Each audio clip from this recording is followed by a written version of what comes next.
If Caitlin Clark and Angel Reese have dreams of starring in a Hollywood movie, we might just have the perfect pitch.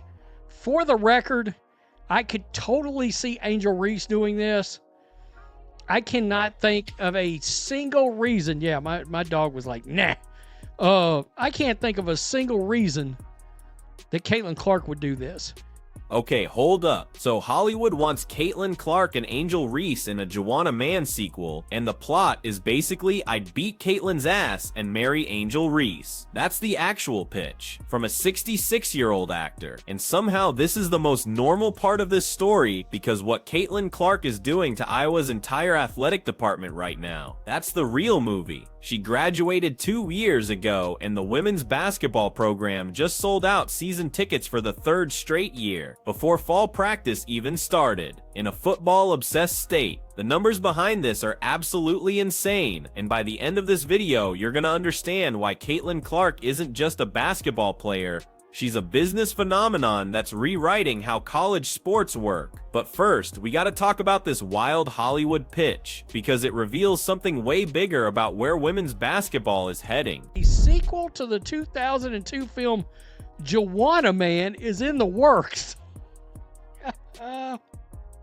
And he'd love to see the 2 WNBA superstars play a role.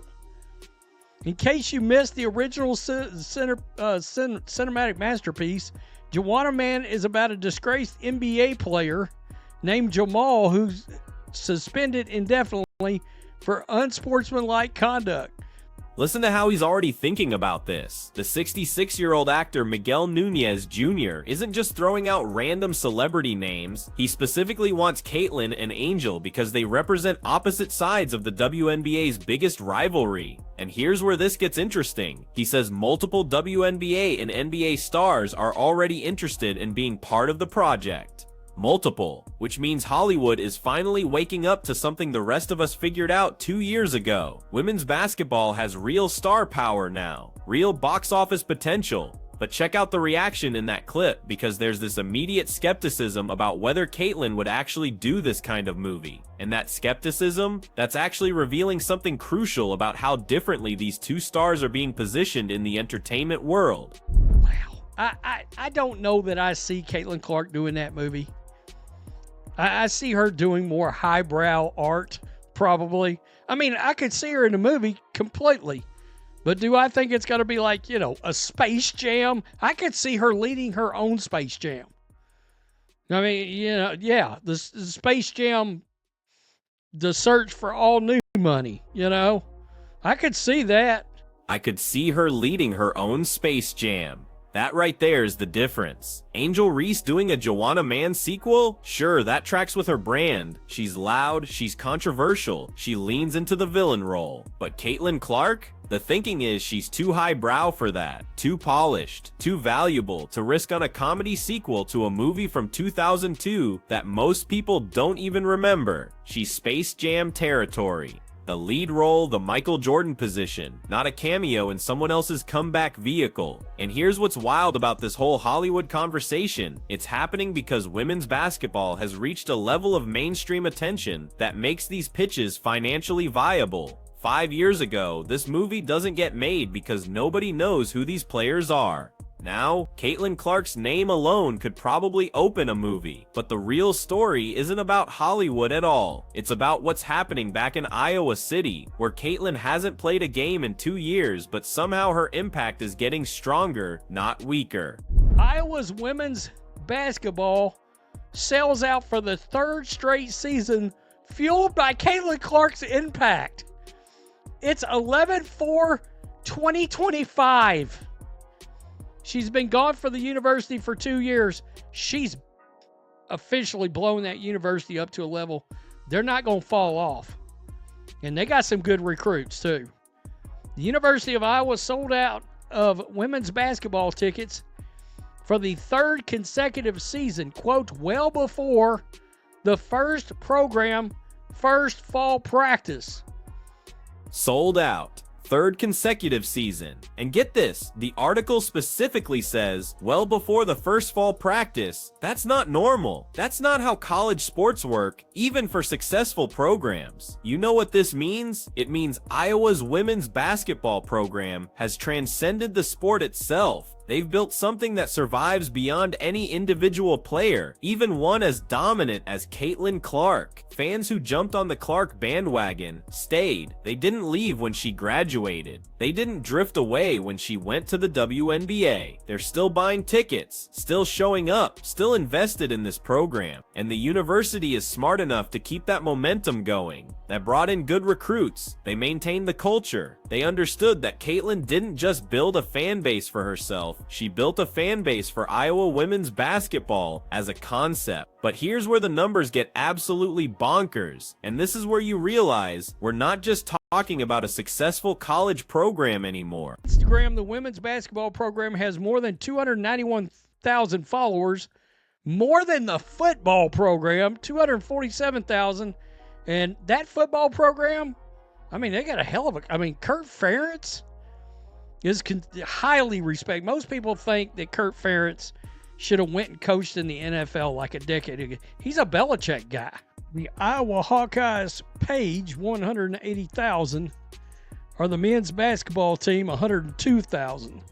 Iowa's women's basketball has more Instagram followers than number 2, 3, and 4, USC, UCLA, and Oregon in the Big Ten combined.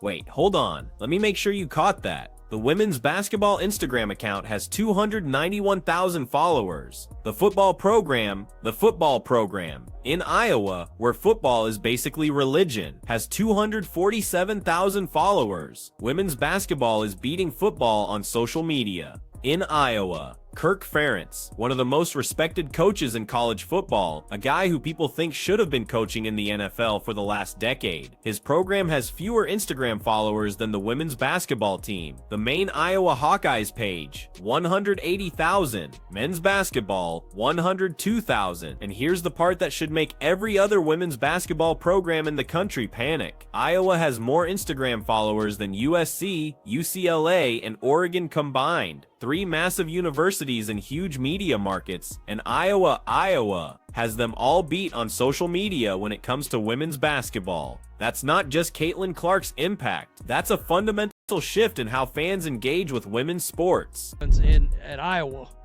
at tight end for the National Football League, and that's pretty amazing that women's basketball program has got more followers and gets more attention than the Iowa Hawkeyes football program. That is the power of Caitlin Clark right there.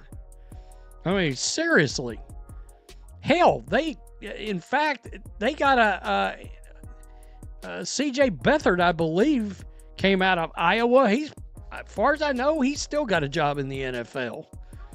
Hell, he started for my Niners for a while. Now here's where this gets even crazier, and this is the part that explains why Iowa can sell out season tickets 2 years after Caitlin graduated. Social media followers translate to brand value, and brand value translates to money, real money, the kind of money that makes athletic directors pay attention. These players coming into Iowa's program now, they're getting local NIL deals specifically because the program has this massive social media presence. Companies want to sponsor Iowa women's basketball players because they know those posts will actually get seen by hundreds of thousands of engaged fans. Lucy Olson, Kate Martin, these aren't household names like Caitlin Clark, but they're benefiting from the infrastructure Caitlin built. And the university is smart enough to lean into it, to invest in it, to treat women's basketball like the revenue-generating powerhouse it's become. But check out what else is happening here, because the Iowa football comparison reveals something even more fascinating about how college sports hierarchies are shifting.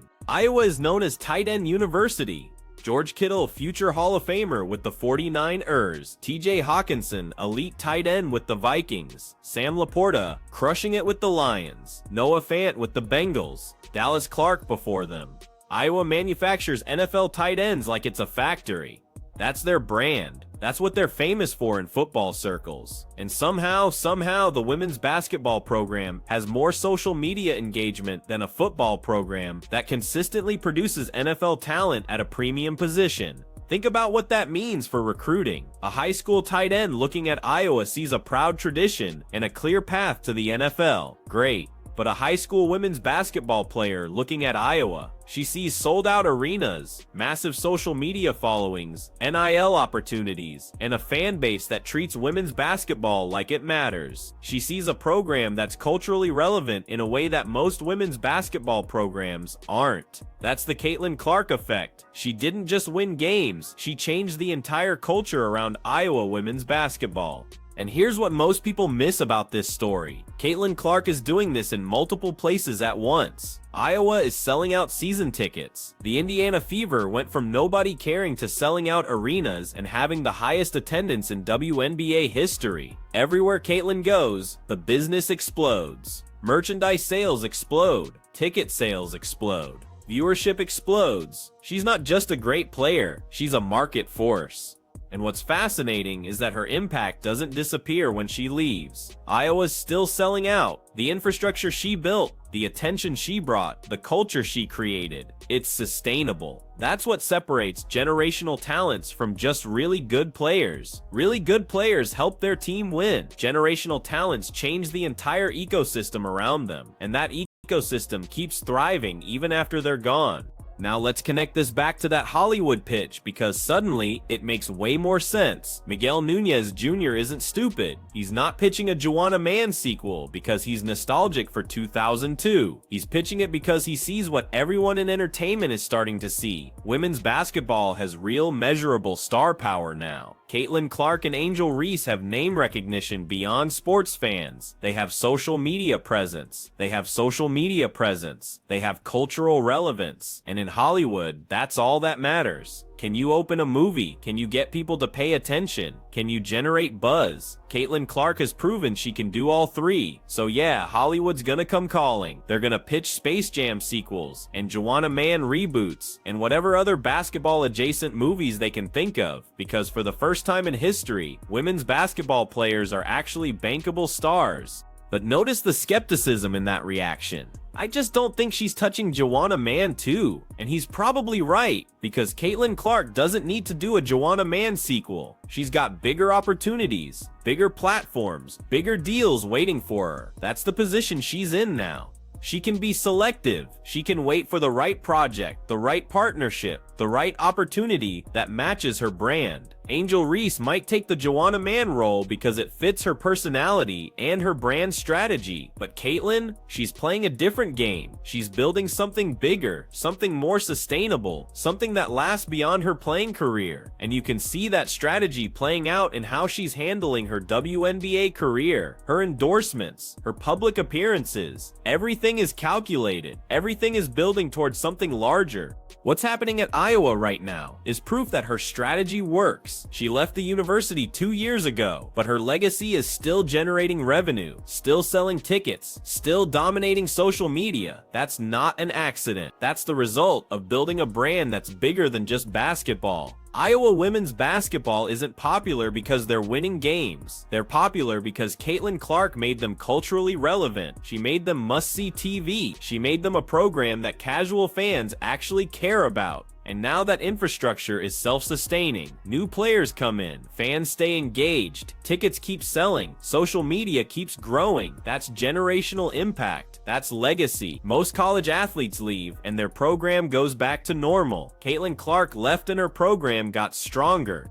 And here's the kicker, this is just the beginning. Caitlin's in her early 20s. She's got her entire WNBA career ahead of her. She's got decades of business opportunities, endorsement deals, media appearances, and yes, probably movie roles if she wants them. What she's building right now, this brand, this platform, this cultural relevance, that's going to compound over time. Every year she plays, every highlight she creates, every record she breaks, it adds to the foundation she's already built. Iowa's success isn't separate separate from her WNBA success. They feed each other. When Caitlyn does something amazing in the WNBA, Iowa fans celebrate it and stay engaged with the program. When Iowa sells out another season, it reinforces Caitlyn's legacy and keeps her relevant in college basketball conversations. It's a virtuous cycle, and it's generating value for everyone involved. So when Hollywood comes calling with movie pitches, when universities try to figure out how to replicate what Iowa did, when WNBA teams look at attendance numbers and wonder how the Fever sold out every game,